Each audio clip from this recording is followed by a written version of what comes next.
Now I'm going to show you the high ready. You may be able to do the high ready where you work. People around you may not like it, so they may not allow you to do it.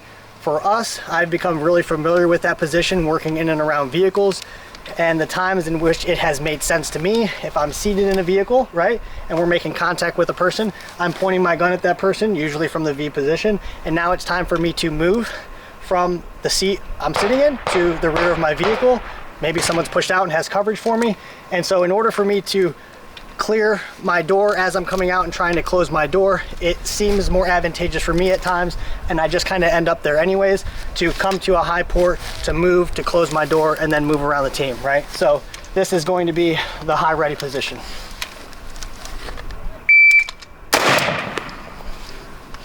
.86,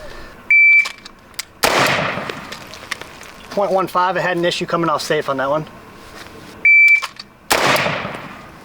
0.88, that was 3, I believe, right? So yeah. Just kind of somewhere up in this area for those 3 rounds. A position that most people probably don't train very often.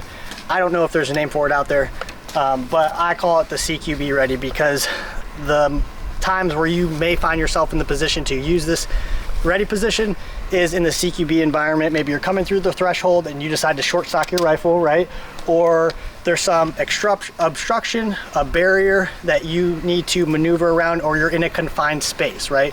And so in those cases where you can't really get your rifle into your shoulder, it may make sense to start from this position, and then once you clear that obstruction, to come behind your rifle and put a round on target. So I call this position the CQB position, or CQB ready.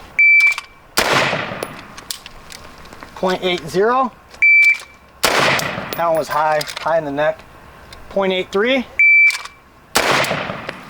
and 0.98. And that was that one that was high in the neck. So if you notice the times that I was calling out, I mean, they were all pretty similar. They were usually within tenths of a second to one another, and that should be the case regardless of what position you're in. And that's also most often the case when we start talking about how we enter the threshold in a CQB environment to put a round on a target that's in the hard corner.